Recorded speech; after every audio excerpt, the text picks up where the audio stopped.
Good morning, everyone. Today we're checking out a brand new video from the Film Theaters about how they have 3 Minecraft movie theories. Let's hop in and see what they have to say. The Minecraft movie is almost here, and we have something special for you today, theorists. 3 mini-theories covering the deep lore of Minecraft, some classic theorist math and science, and a prediction for where this franchise is going. Let's Buckle do up, this, friends, Lee. as we get ready to dive into it. Hello, Internet! Welcome to Film Theory, the show that always builds a theory up just to break them down. So, after a decade of waiting, it's almost time for a Minecraft movie to finally hit theaters. At this point, if you don't know what Minecraft is, I don't believe you. It's literally the biggest game in the world, and basically everyone's heard of it. But 27 million copies the sold. long and short of it, you get plopped down into the overworld, you mine, and you craft. Yeah, it really is that simple. But that basic premise That's it. allowed for some of the most incredible freedom ever given to players, allowing them to create literally whatever they could think of as long as it was made out of blocks. They even That's let you true. create your own skins and play as whomever you want. Which reminds me, we actually teamed up with Mojang to get official Theorist Minecraft skins in the game. Oh, Yeah, look at for that. real. I mean, just look at these. They are so freaking cool, and I cannot believe this is real. Tom's a true gamer, Santi's a dork, Amy's on point as always, and of course I had to go with a Dragon Ball inspired gi. Not sure if these are going to be Awesome, Lee. live in the store by the time this theory goes up, but keep an eye out, I'm sure we'll shout them out again. Anyway, like I said earlier, they've been trying to make a Minecraft movie for years at this point, handing it off from director to director and studio to studio. That's and what they correct. landed on? They want me to fight the chicken? Chicken jockey. Chicken jockey! Yeah, okay, that's a bit rough. Listen, we've gone over this 1,000 times already. The choice to do this in live action was weird, and Oh, yeah. everyone looks out Hands of place. down. Like they're standing against a green screen, because they are. But hey, I'll give them the benefit of a doubt. Maybe this movie We've all agreed that the Minecraft movie would have looked better if it was just 1,000% animated. No, not even 1,000%. 10,000% animated. will surpass everyone's expectations, I hope. Anyway, with the movie quickly approaching and in celebration of film theory stealing yet another one Oh yeah, only a couple of days away. Oh, that's right. My family and I actually have plans to go see it on the day. Game Theory's toys, I wanted to revisit the world of Minecraft with another theory. But as I was digging into it, well, given what we see in the trailers, I didn't come away with one new theory, but instead 3 mini-theories covering all of the Theorist classics. The deep lore, math and science, and a good old prediction. So with that in mind, get your diamond pick It's time for a triple Morty! Gax is ready, loyal theorists, as we dig into 3 mini Minecraft theories. Mini theory number 1, the scale is off. So if you didn't know, every block in Minecraft is exactly 1 meter cubed. That's 1 meter That's tall correct. by 1 meter wide by 1 meter deep, or just about 3.3 feet for all of my fellow Americans out there. That That's might not correct. sound like a lot, but that's actually way, way bigger than you're probably imagining. Yeah, that's about half the height of an average adult male human. Friends over at Corridor Digital actually did a really awesome video about this, showing just how this would look in the real world. And well, I mean, just look at the size of this block. It's huge. All that being said, the creators of the film did see this as potentially an issue, so they decided to make some changes for the movie. We scaled it down, and the scale's like 60 centimeters cubed, which is 2 feet by 2 feet by 2 feet. And hey, you know what? So they literally dropped everything by a foot.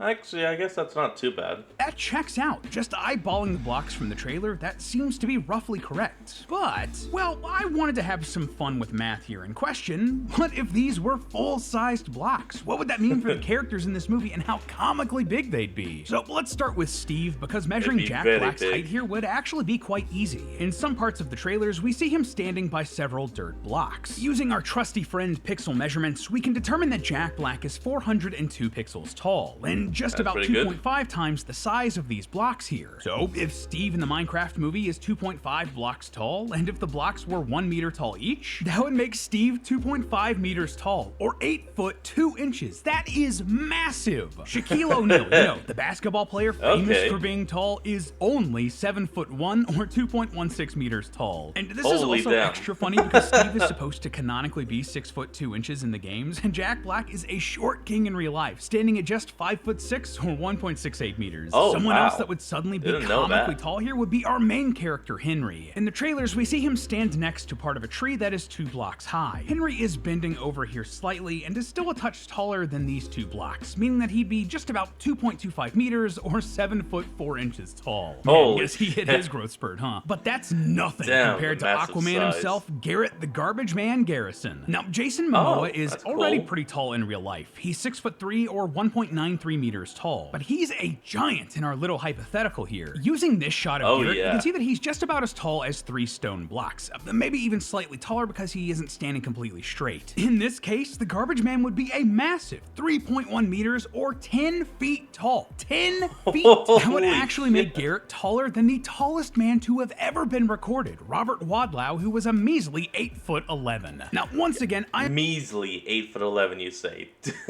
Dude was so tall he could barely breathe while standing up. aware that the movie has shrunken the blocks down. This is just a fun little thought experiment. And it's a good thing that it's only that, because if this were the case, none of these characters would likely make it out of this movie. See, humans aren't supposed to be this big. Studies have shown correlations between how tall someone is and their likelihood of experiencing a number of health conditions, such as an That's irregular true. heartbeat, circulatory problems around the veins, and even nerve damage. Especially if these characters were this tall doing all of the physically demanding things in this film, they'd certainly be in a lot of pain. Oh, yeah. And just to finish this section off, No matter if you can pull off a water bucket clutch ever, you'd be still feeling the pain. I noticed something weird when looking at all of the behind-the-scenes materials involving the blocks, like this trailer here. Not only is Steve here about 3 blocks tall, but some of these blocks don't even exist in Minecraft. While there are some typical stone blocks here, there's also stone slabs over on the left side of the frame. Those are blocks that are about half the size of a normal block. Now, that part's That's normal, true. but there's also some vertical stone slabs over here on the right side of the frame, which That is something we've been asking Minecraft for years for, and they've still yet to give it to us. don't exist in vanilla Minecraft at all. There's even a tiny square block here too, about a quarter of the original block size. Again, something that isn't in Minecraft. And this isn't just unique to this scene. Not without a Elsewhere, we mod. also see small grass steps, another type of block that isn't in the game. And honestly, We've I also bet there been are just asking a for ton that. of these in the film that we just haven't seen yet. So what's happening here with these? Is this just the filmmakers varying things up to make this world a bit more visually interesting? I mean, yes, almost certainly, regardless of whether that's a good or bad decision. But no Yeah, matter that's the the intention, question. I believe that this right here might be giving us a glimpse into the future of Minecraft as a video game franchise. So we've talked about this on the channel previously, but because film and television is so accessible to audiences, adaptations of video games are already starting to influence the visual aesthetic and lore of big franchises. I mean, Really just look at how now? Donkey Kong looks in the new Mario Kart. He's like pulled straight What out of the the- Mario movie. So new types of blocks or Okay. recognizable blocks in a completely different style, those are exactly the sorts of things that the developers at Mojang would take from this movie and add into their game, just to continue to give Minecraft I mean, that would be great if you know, we haven't been already asking for it for like 10 years. But then again, and we fans, all hard in some cases, just takes a long time. It's just a waiting game. life even And we will 14 win. years after it's released. Mini theory number 2, the secret origins of the zombies and skeletons. So zombies and skeletons are two of the Okay. most iconic mobs in Minecraft. Behind the Creeper and Enderman, they might even be the enemy you think of with this game. So, of course, the movie's Creeper still takes first place. Zombie takes second. Skeleton takes third. gonna give them a bit of a chance to shine when the sun goes down.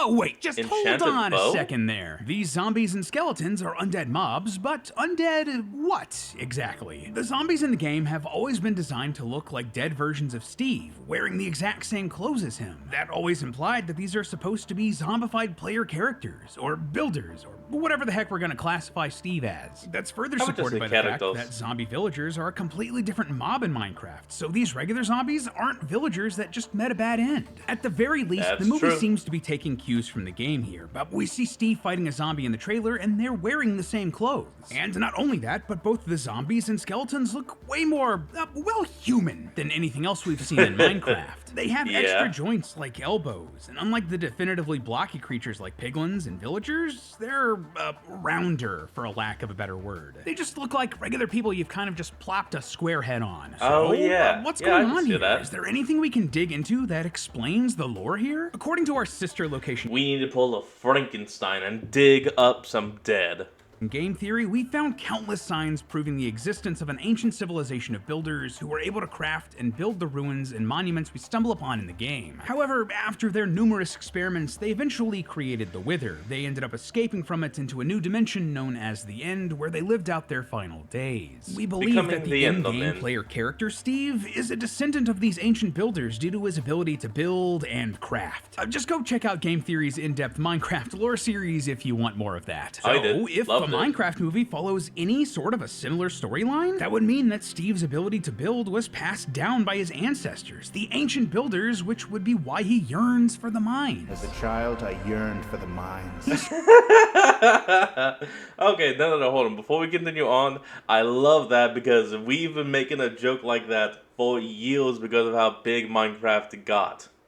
And, like, I don't know when or who started, but at some point, I mean, when people would say Minecraft, the people would just respond with, "Ah, yes, yawning for the mines." It's like, what the hell? Just following in his ancestors' footsteps. But the big difference here from the games and the movies, instead of fleeing to the end, at least some of the ancient builders left for the real world, leaving behind their dead companions who were eventually turned into the undead mobs we see in the trailers. Now, from a story perspective, that works. That makes sense. It would explain why the zombies and skeletons look so darn human instead of like the villagers we see in other parts of the trailers. Oh, yeah. But it doesn't explain the weird blockiness of them. Why would the skeletons have angular skulls and rib cages? Why are the zombies' heads so square despite their bodies being remarkably human? Well, my first thought was that the longer you're in the Minecraft overworld, the more blocky you become. Like, just I can being in see this that. area just sort of transforms you. Maybe that's why the zombies aren't completely block-shaped. Their ancestors died before they fully turned angular. But honestly, that seems a bit weak and speculative. There isn't any real proof for it, and it's kind of a lame hand wave, especially when there are some other explanations that could make more physical sense. For Oh, yeah? example, it's Like believed what? that some ancient humans cut off some of their fingers for religious or cultural reasons. The ancient builders might have done the same That's- to get those three-fingered hands. And That's there real. are also multiple cultures from around the world that actually physically reshape the skulls of their people to look different. This was known as cranial modification or cranial deformation, and this happened all over the Okay. world, from ancient Europe, Asia, and South America. Some big examples are Mayan tribes I'll be honest, that is really fucked up, but okay, go off. in Mesoamerica who shaped their skulls to be more conical, and other Japanese cultures that would flatten parts of their skulls. This was done for a ton of reasons which varied from culture to culture. Some did it to be more intimidating, like the Huns, while others did it to distinguish between different social tribes and groups. Now, most of these skull Gross. reshapings took place when the people were infants, since a child's skull doesn't fully form until they're around 3 years old. But despite this, skulls can still take years to fuse after this, and though they shouldn't leave permanent marks, both glasses and headphones can temporarily reshape your head. Like, I know I have little skull That actually is indentations true. behind my ears because of my glasses, and I'm sure all of you get Yeah, as a man that wears glasses as well, I actually can feel a small indent along where my glasses sit that they've just that they have just carved into my head. And I don't think it's gone to the point where it messes with my skull, but they fit perfectly. gamers out there with headsets probably have a dent on the top of your head. You're touching the top of your skull right now, aren't you? If you did, I why don't not wear subscribe? headphones. I am a Boom. mind reader after all. Well, what if here in the Minecraft overworld, the human ancient builders actually did this to themselves? What if, as a part of their culture and desire to be closer to other mobs in the overworld, they shaped their skulls and rib cages to be cubes? Or heck, maybe after the ancient builders passed away, the villagers wanted to shape their heads when they were laid to rest, a way to represent that they were one of us, so to speak. Little did they know that these bodies would then rise again, either as skeletons or zombies, to attack them. Mini theory be number both. 3, the secret to Steve's power. So in our previous theory predicting the plot of the Minecraft movie, we spent a lot of time talking about this thing right here. This little cube that might be what transports Steve and the other humans into the overworld. Back Whoa. then, we speculated that this was the Orb of Dominance from Minecraft Dungeons.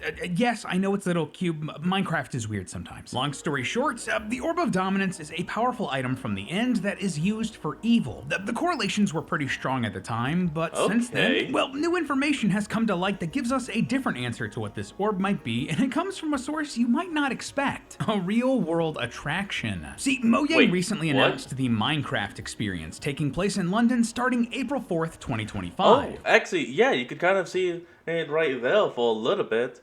And people were holding like a little cubed light. The same day the film opens, where you get to experience Minecraft, but in real life. This is absolutely a sort of test attraction to see what they can do for those theme parks that they are definitely building in the future, but I digress. And just so you know, we will be checking out the Minecraft experience to dig into what sweet, juicy lore might be there. Yeah, even though Tom moved away from the UK, we do still have a writer in the area who got tickets, so keep an eye out for an episode on Game or Film Theory if there's enough there. But the reason we're bringing this up now with this mini theory about the film? Well, I believe that the Minecraft experience and the film coming out at roughly the same time isn't a coincidence, and explains something that even our beloved sister location Game Theory hasn't been able to answer. How is Steve able to build things in the game when that's not a typical power with other mobs or characters in the overworld? How? Well, take a look at this. On the website for the Minecraft experience, they explain that you'll be going through this attraction using an item called the Orb of Interaction. This thing serves multiple purposes and glows different colors depending on what you need it to do. You have green to mine resources, red to fight enemies, yellow to build, and blue to guide you. Now, I don't know about you, but I saw that and immediately alarm bells started going off in my head. You know what else is blue? The orb that Steve and Henry are holding in the movie. This thing isn't an orb of domination, it's an orb of interaction. And believe it or not, but this even lines up with one of the big mysteries left over from the Minecraft trailers. Yeah, if you look closely in shots like this one where the orb is being placed inside of a glass box, you can see that it has writing on it in a different language. Oh, it's an enchanting table. This is actually just the standard galactic alphabet, a language made for several old school video games that Minecraft has used throughout its run. But after translating all of these letters, it doesn't really make any sense. To be honest with you, I actually wasn't really sure what to do with this one, which is why I hadn't brought it up before now. But thankfully, this community of theorists is incredible and solved this. Yeah, Reddit user TokeGecko23 over on our subreddit was actually able to crack this code. These letters weren't written from right to left or anything like that, but instead in a spiral. Wait, yes, look!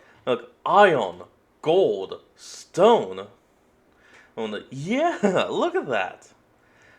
And when decoded that way, it reads Iron Gold Stone Gate Head Home. This is giving us instructions on how to build some sort of gateway. And remember what the blue orb stood for in the Minecraft experience? Guide. Blue is the guide. This orb is literally guiding the characters in the film on how to make some sort of portal to go somewhere. Now, this is awesome. To go wherever home is. And again, shoutouts to TokeGecko23 for helping us figure this one out. But at the same time, this also raises a ton of other questions. Like, first of all, this recipe for making a portal is weird. There isn't any portal that we know of that requires stone, iron, and gold. It is kind of similar to a nether ruins found in the overworld, which itself is connected to the nether portal, but that doesn't really have any iron, so it doesn't work either. Whatever this is instructing the movie characters to make doesn't yet exist in vanilla Minecraft. But that might also be part of the themes of the movie. See, the filmmakers have said that Henry, the kid holding the orb, is supposed to represent a very specific type of Minecraft player. Such a big part of Minecraft has been the creator community and modding. So we thought that the Henry character could represent basically the modder, the person who takes the vanilla game and tweaks it and adjusts it. Henry is a modder representing the people who would be able to make something new and put it into vanilla Minecraft themselves. Maybe that's what's happening here with this portal recipe. It's something new that the film is adding to this canon. But aside from that, perhaps something even more exciting here? If this is indeed an orb of interaction, this could give us an answer to something that we've been searching for years. How is Steve actually able to build and craft? We've long theorized that Steve and the other player characters were the descendants of ancient builders, but we were never able to quite put our finger onto why they were able to build so quickly while other mobs like the villagers couldn't. Well, if this thing in the movie is an orb of interaction, interaction? That would be why. Remember, one of the abilities that this orb has is turning yellow to let you build. The way I see it, Steve, as a descendant of the ancient builders who left the overworld, always yearned for the mines. For some reason, he was drawn to where this orb of interaction was hidden and used it to get back to the overworld. We previously speculated that Steve is the reason that our main characters are facing the problems in this story, and that he will have some sort of redemption arc in this movie. And this orb would be a perfect part of that lesson, allowing Steve to learn what the ancient builders perhaps should have learned. That building can be dangerous if not used wisely. Will he be able to accept that? Maybe. Or maybe he'll just turn into the hero Brian by the end of it for the inevitable sequel. But hey, that's just a theory. A film theory. And cut. Up next. I'll be honest, I actually like this one, and these were some pretty good theories all around. And I'll be honest, I cannot wait to actually see what the movie is gonna be like. Alright folks, that's going to be the end of today's video, and I hope you all enjoyed. Remember to like, comment, and subscribe for more. Link to the original will be in the description below, and I'll see y'all next time when we flick back on. Till then, this is Fox, signing out. Peace.